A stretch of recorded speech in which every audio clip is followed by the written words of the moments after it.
Hey guys, I'm Kaylin. Welcome back to Fable Hill Farm. Today is the day I'm finally going to be giving you all a full tour of my new milking parlor, show you all the projects that my husband has been working on, all of the amazing new things that I've got out there, including hot running water, which is just incredible. And if you milk dairy goats, you know truly the level of just like awesomeness that having hot running water is in the milk room, and I can't wait to share that with you. But before we go outside, I just wanted to make a special announcement.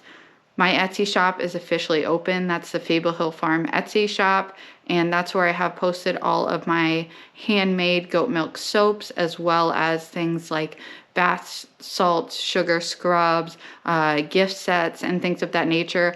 All of my soaps, as well as any of my natural bath and body products, are all made using 100% natural ingredients. I do not use any synthetic fragrances or colorants, and I use only 100% organic essential oils to scent my products.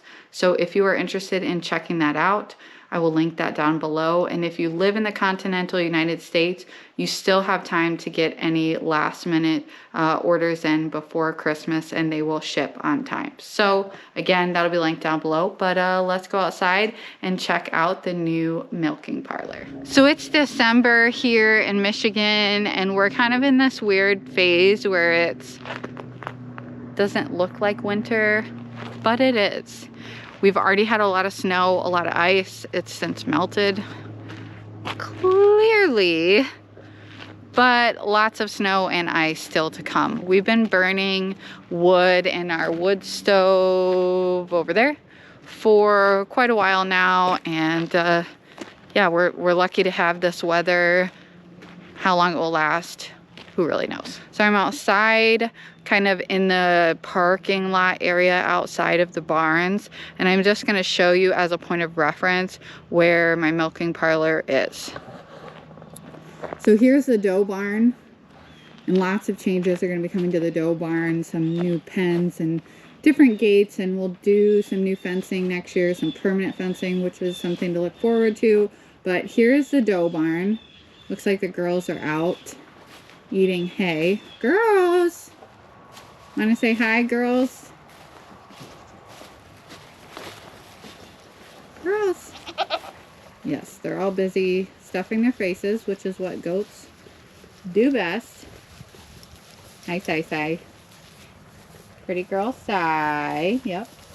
And then way out there, which you probably can't see them, Pomegranate, our cow, and then the bucks are out there as well. So these are just my senior does and my junior does, and then the bucks are with the cow.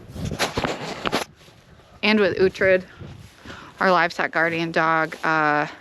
More to come on him later.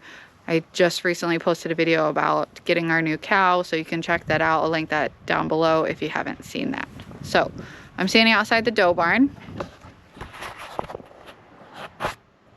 And here's our pole barn.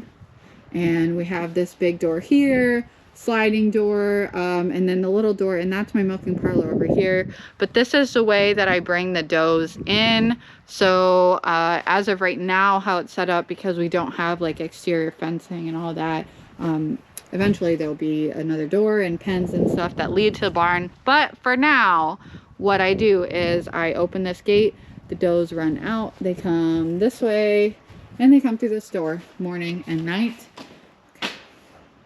So here's the pole barn, and it is like just chaos in here right now. My father-in-law recently built some shelves back there, so we've been like reorganizing. And just the other day, my husband took down all of these chain link panels that were outside, and those are going to be utilized to make some new pens in the dough barn and stuff. So yeah, this place is like a disaster zone right now. Trent will probably kill me for showing you guys this, but hey, this is real life. So over here, I've got, oh, I should say, and my daughter's playhouse will not be in the middle of the barn aisle, but we haven't figured out a good place for it yet, and we just wanted to get it in because of all the snow and everything. So that's kind of in a temporary home. Over here are some, these are like poultry feeds here, and then all of my goat minerals and stuff like barn lime and bedding, and then extra feed is over here. I do need to make a run to the feed mill, but we are going to be revamping feed storage because we've still had a lot of problem with mice, even though we have 3 barn cats, right, Dex? If you follow my farm page, you may have seen we did lose one of our barn cats, Jinx, who was our little all black young barn cat, Dobby's sister. And that was just super sad and just unfortunate. Not really sure what happened, but she got pretty ill and was very aggressive. So we did lose Jinx. So we have Dex here. And then we have her sister, Archie, who's all black and also long haired. And then we have Dobby. And Archie and Dex were here when we bought the property. They were born here, they're sisters, and not sure how old they are, probably 7 to 10 years old, maybe older. So we have 3 barn cats, but we've still had a lot of issues with mice. And the cats, you know, they are hunting them, but it's just been frustrating with feed. And you're always going to have mice if you have a farm and if you have, you know, large quantities of feed lying around. But we just would like them to stop getting into our feeds. So we'll be doing some things differently in the new year with feed. These hay bales over here are my 3rd or 4th cutting, I can't remember, alfalfa that I bought from a neighbor. And this is hay that I set aside for my show string, for my show does. So that hay is not being used at all right now. And then this hay over here is our 2nd cut off of our hay field, and that's a grass alfalfa mix. But this is just a higher quality hay. And then all of my 1st cut hay is stored way outside in the hay barn. So these are my goat feeds, different feeds in here. Dex, this video is not about you, thank you. So, you know, things like kid grain and black oil sunflower seeds, alfalfa pellets, dog food, cat food, that's all here in these bins. And then this section here, which is devoid of hay other than this bit of a mess here, label off, is hay that I bring in. I need to get more today, but this is the hay that I actively feed to the does as well as to the cow and the bucks. So I'll put, you know, 10 bales. Well, usually I only get 4 or 5 bales, and my husband will get a larger quantity for me at some point and put that there so that it's more accessible.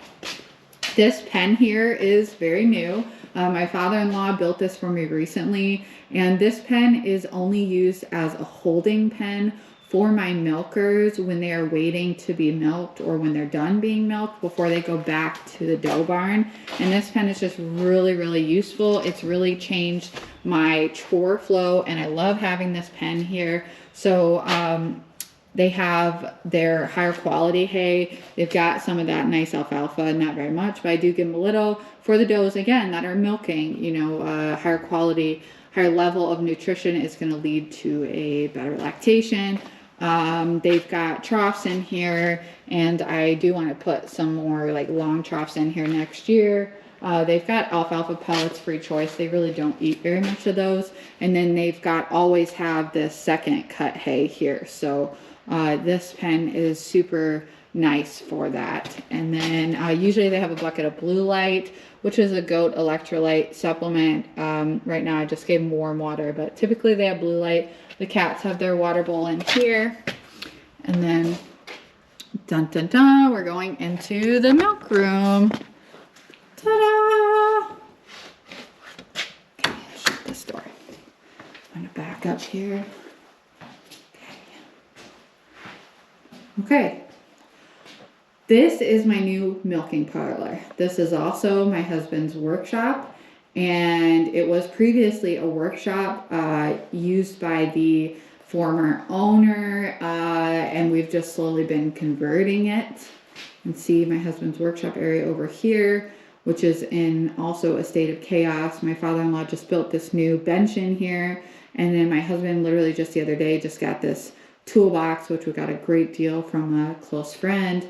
So all of this needs to be reorganized, but this is kind of the workshop area. We do have a wood stove in here, which is amazing. And I mean, if you get a good fire going, you're talking like 80 plus degrees Fahrenheit that you can actually get this room so hot that you need to like open the door even in the winter. So we do have a wood stove in here, and then this is all just like wood burning materials. So cardboard and paper for like starting fires, as well as just like scrap wood. I will usually have here a wheelbarrow full of wood from the woodshed outside to get a fire going. It does take about an hour though to really get it warmed up in here, and so that is not my primary source of heat in here, at least right now. What I use when it's cold, which is, you know, a lot of the time in Michigan this time of year through like March, April, is this heater here. This is my father-in-law's heater that he let me borrow. This thing is like a jet engine. So this is a Dayton, it's 170,000 BTU. It's temperature controlled with an auto shut off, and this thing will get it heated up in here in about 5 or 6 minutes to, you know, 70, 80 degrees. So I'll just turn it on and leave, and then I come back and I shut it off, and then I just use that, you know, heat as my heat to keep me warm when I'm milking, and it's incredible. So this is the milk parlor section of the room. Hopefully next year we'll be putting in like a 3-goat stand right here along this wall, and so I'll be milking them from behind. But as of right now, I'm only milking 1 goat at a time, and I do use this wooden stand because it's waist high, and I just prefer that. This stand is a portable stand that my friend Stacy's husband, John, he has a woodworking and metalworking business. He made this stand for me, and this is the stand I take to shows. It is made out of steel, so it's pretty heavy. I would love one day to get an aluminum one, but they're not cheap. So this is a stainless steel stand, and I use this for like trimming feet on my does, you know, during the year instead of having to put them up there. It's just easier to trim feet when you're lower to the ground. And so that stand is usually always up. Now you can see it's not standing up right now, and it's on the ground, and it's on these boards. I was going to fix it before I shot this video, but I thought this would be a useful tip, so I just left it alone. So I was doing buck maintenance today, and like trimming feet. I washed all of the urine buildup on their legs and faces off with hot soapy water, and then I you know, went ahead and applied new stock to any like urine scald areas. One of our bucks, Detour, had a pretty significant wound on his face, which was clearly from battling with the other bucks, and so I actually had to shave a section of his face so that I could really see what was going on, clean the wound and all that, and just, you know, got their feet trimmed and made sure that they were looking good. They got some supplements, some Replimon, some B12, some probiotics, and I got them, you know, looking their best as they can. This time of year they do not look pretty, but it needed to be done. So you got to take care of your bucks. You just have to, even though they smell bad, and you probably don't want to. So when I am dealing with the bucks, there's like absolutely no way I could get the bucks on this wooden stand. Like, it just would not happen. They're not used to getting up, and there's just no way I could fight those bucks up that stand. So what I have found to work the best, and this is not my original idea, I'm sure lots of people do this, but I drop the legs on this little metal stand here, And I put the boards under it because it's not quite stable because of the way the legs are underneath of it when they're folded up. So they don't like it if it's like rocking around. That makes them nervous. So I just stabilize it with those boards.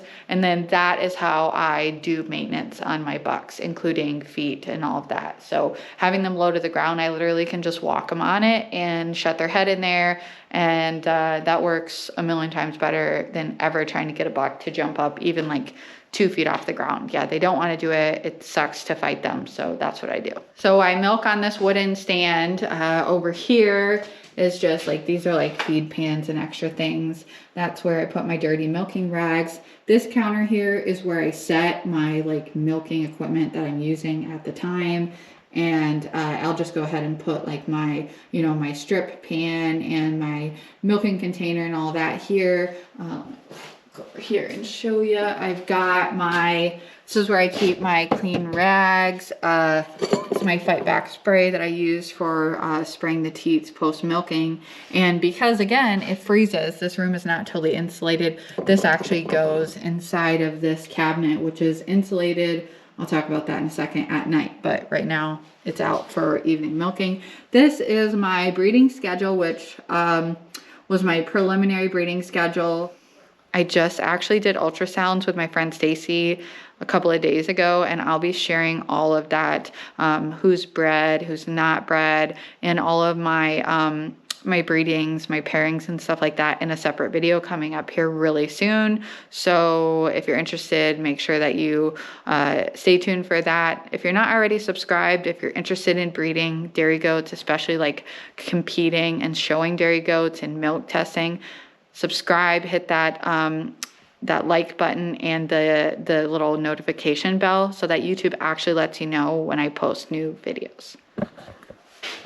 So that's my preliminary breeding schedule. Up here, I've just got like some supplements and stuff, and my friend Stacy's husband, John, who is a awesome, you know, I said he has a woodworking business and stuff. He made this little sign for me because I like to say that to the goats. Here's a peanut for your troubles. I'm done milking. Here's peanuts. I need to refill this, but supplements up there. This is my handy dandy little cabinet that I keep most of my supplies in, though it does not have even anywhere near the full supplies in it because, again, freezing and all that, like it's just not possible. But I've got some pictures on here, and I also have like some of my goals and stuff for my herd here, which is a great tip that I learned from Dr. Kurt Schnipke when I attended a webinar that he did on culling and just like having your goals.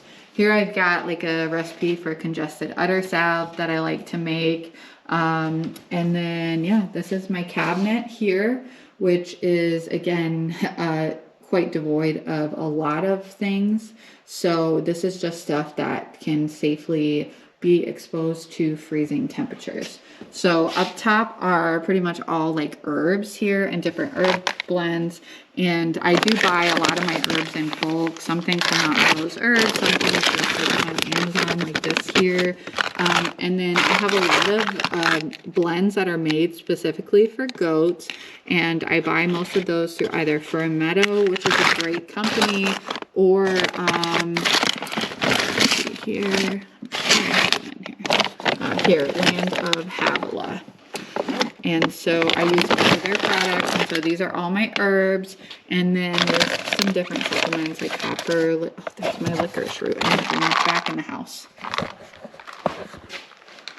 A lot of herbs that can be used for humans can also be used for goats.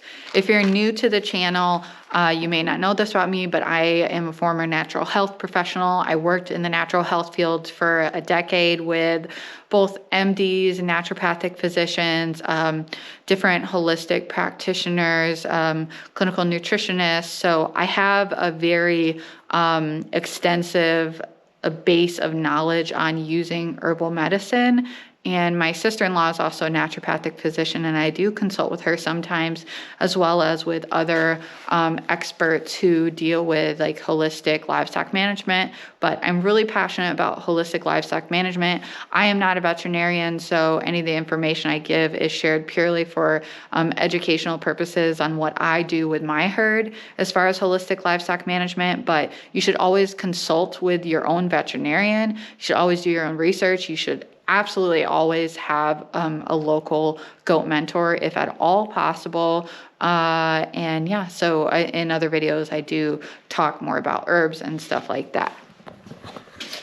Down here on this shelf are things like needles and syringes, and I have this little organizer here, which is like quick grab. So these are 1cc, 3cc, and 5cc syringes, and then these are alcohol prep pads and needles here, and typically I use a 20 or an 18 gauge needle. Back here is my, I think you can see it, my biohazards jar for disposing of needles. I've got like just different things in here, like these are bands for banding bucks, and absolutely you should be banding your bucks, like the vast majority of them.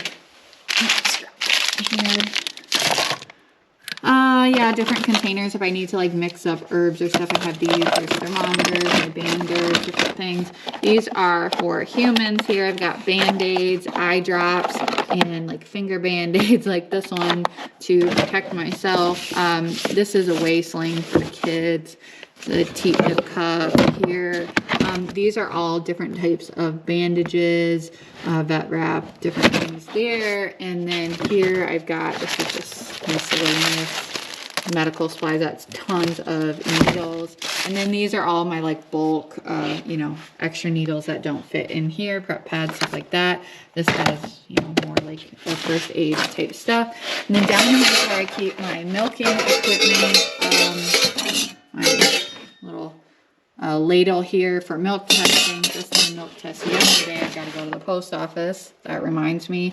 Jars. These are all clean rags, and you know, for my washing my udders. And then down here are just like miscellaneous things like baby wipes. Here are my jars for submitting samples for milk testing. Glass jars. These are pieces to my milk machine, which is in the house for the winter. I quit using my milking machine. I'm just milking by hand because I'm only milking 3 does. Most everyone will be dried off here really, really soon. And it just didn't make sense. The vacuum pump does not like to be cold, so it does need to warm up. You know, again, I have heat out here, but it just didn't make sense to keep using it. It was more work to clean it when I'm only milking a few does. So next year in the spring, when I start kidding, I will absolutely get the milker back out. Here is the most exciting thing of all. This is my new sink with hot running water that my husband and my father-in-law put in. They built this countertop. They did the water, you know, ran the water. And this is, as I said, this is an insulated cabinet. Obviously, we still need to paint it. We're going to paint it white, I think. And then this wall will be finished. And I'm going to do like a gallery wall here. So please ignore like all the crazy hodgepodge. Like things are literally just hanging on old nails that were already here. But I've been collecting some things and things I already had. So this will be like a finish, you know, I'm thinking white, maybe shiplap if I can swing it financially, but that's my goal, is to do like a really cool farm gallery wall. I found this neat little hook here for $3 or $4 at a thrift store. I love thrifting. I love antiques. I love bargain shopping. And I found that, and that's going to be hung much, much higher. And that'll be where I hang my like milking lines to dry. But yeah, this is my sink area. The sink has this, which is really, really nice. And it has, you know, the ability to spray, and then this makes the water stop. So super handy. I've got my gloves over here, so I always wear gloves with milking, and I also have large size gloves if my husband for any reason needs to milk for me, because he has much larger hands than me. These are just like little, these are clean, non-sterile syringes. Like if I give an injection of like B12 or an oral, you know, some medication or something, then I'll usually wash them. If they can be salvaged, they go in here. And then I use those for giving like herbal oral herbal dosages and stuff. I've got some different books here on herbs and homeopathy and raising goats and medicinal herbs. And this is a great book here, Natural Goat Care by Pat Colby. Whoa, that could have been bad. So yeah, I've got all that here. My husband just put this outlet in. It's obviously not finished. Again, we got to finish everything in here. But he put this in with this thermocube, which is a temperature controlled outlet. And the reason why he did that is because this room is not yet fully insulated. He bought this little heater, and at night it sets up right here. And this heater just ensures that this faucet, which is obviously above the insulated cabinet, does not freeze, so that that water that's in that faucet doesn't cause it to freeze and then damage it. So that heater shuts off when it's above freezing in here. And you know, eventually, actually really soon, my husband plans on insulating this room, and then we won't need that anymore. But yeah, so I have the sink, I have the dish drainer here. Normally I have my milking dishes, you know, out here washed off, but I've either put them away or they're in the house. So we've got this here. This is how they had to put the water in, just with like everything that they had to do in the time frame and with what we had to work with. So what they did is they put in this spigot here, and then they did like all this like heat tape and stuff, and it's hooked up to yeah, the sink. So it's got all the pipes and stuff. So that's there, and nothing fancy that you can really see here. This side is this is the water tank that's out here. This is a 5-gallon tank, and what that does is it heats up 5 gallons of water. If you use that 5 gallons, then it takes about 45 minutes to an hour to heat up another 5 gallons of water. And then this is where I keep anything that I want to have out here, which is obviously very limited, that I don't want to freeze. So extra soap, a cleaner, some bleach. I've got apple cider vinegar and molasses, which go in my water very often. On cold days, I'll give hot water to both the bucks and the does and the cow and all that with those things in it. This is just a scrubby for scrubbing buckets. And then in here, I've got like, this is where my fight back goes, as I said, and then just some things in there that I want. And I've got trash bags in here, boot covers for biosecurity, so people aren't coming to my farm and not having that. This is my scale for milk testing, and like different like trash bags and stuff in here. So that's that. Here is next to the counter my dough grain bin and my milking ration. And then this cart is what I use for my milk machine when it's in here again. And so this has like the pulsator on it and the dial, and then the milk machine actually sets on here and I can move it around, so that's nice.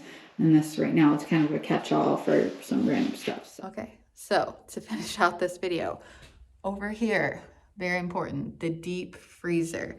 That is where I rapid cool my milk. So when I'm done milking in the morning, that milk goes directly into that deep freezer to chill. And then I finish up all my chores, and then I bring that milk in the house. So I will filter my milk out here, I rapid chill it, and then I go ahead and bring it in the house and I filter it again before I actually put it in the fridge and date it. Well, I hope you guys enjoyed getting a look finally at my new milking parlor. As I said, there's lots of projects still in the process here, like painting, finishing, insulating, all of that, a new, you know, multi-goat milking stand in the future. But if you've been with me for a long time, or if you go back and you watch my own videos and you see where I started as far as milking, which was actually on the other side of the dough barn, and now all of that space is actually part of like the dough's everyday living space, I have come such a long way. And I could not be in this space or have any of the things that I have without the love and support of my husband, who, you know, not only does he work so hard and, you know, work the long hours he does so that I can be a stay-at-home mom with our daughter, but he works to support this crazy dream I have of breeding competitive dairy goats, which to most people, that sounds insane. Like, why would you want to show goats? But my husband, even though he doesn't understand it, he just loves and supports me, and he wants all my dreams to come true, which is like such a blessing. And I couldn't ask for a more wonderful husband and partner. And he's just so supportive of all my dreams. So thank you, honey, if you happen to watch this. Thank you, thank you, thank you. All of these changes that have happened in the last few months, as far as like the moving into the workshop and allowing, my husband allowing me to just come in and bulldoze and like take over his workshop space, putting in the sink, putting in the hot water heater, building that pen out there. All of those things have been absolute game changers for my milking routine, for the flow of chores, and just for my general like happiness as well as like comfort. Most people who are milking goats do not have a heated milk room. And so if you're watching this and you've ever, had milking animals on your farm, like I know, it sucks if you live in a cold climate to milk in the winter when your hands are just like so cold. And my hands were freezing in my old milking parlor. Like I would get so cold, and I would go in the house and literally just like run hot water over my hands to try and get some feeling back in them. And this is just like a night and day experience, and this has really brought me so much joy as well as comfort. So all these changes have just been incredible for me and really improved just everything. So as a crazy goat lady, I can say that these changes were just like the best thing ever. And I can, again, do it all without my husband, but it's pretty cool. So I'm excited to share future changes and projects with all of you, especially like all the modifications we're making as far as like pens and stuff in preparation for kidding season, which is going to start here in March of 2023. So for sure, stay tuned. You can actually go back if you're interested in kidding videos, if you like that kind of stuff, if you want to see bursts. You can go back. I have a playlist. I'll link it down below. You can watch all my previous goat bursts that I have recorded. And get ready for kidding season 2023. Fable Hill Farm begins in March, maybe end of February if anyone goes early. So I'm really, really excited for that. But we have so much to do before kidding season starts.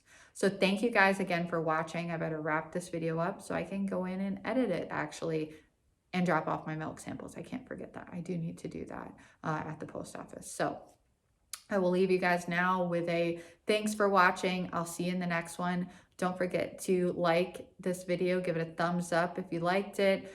If you didn't, leave me some feedback. I'm always open to, criticism, because it's the internet. And if you want to see something different or you have suggestions, I'm all ears to hear them. If you're not subscribed, hit that subscribe button and the notification bell so YouTube lets you know that I posted a new video. And I'm trying to get back on the train of posting more regularly. It's just been chaos, but now it's starting to calm down a little bit. This goes into the quiet season. The does are going to be dried off, and things are just calming down around here. As I said, my Etsy shop will be linked down below as well. So if you're interested in checking out my natural soaps and body products and all that, you can do that as well. If you have questions, leave me a comment, or you can send me a message on the farm Facebook page, Fable Hill Farm, and I'll see you guys in the next one.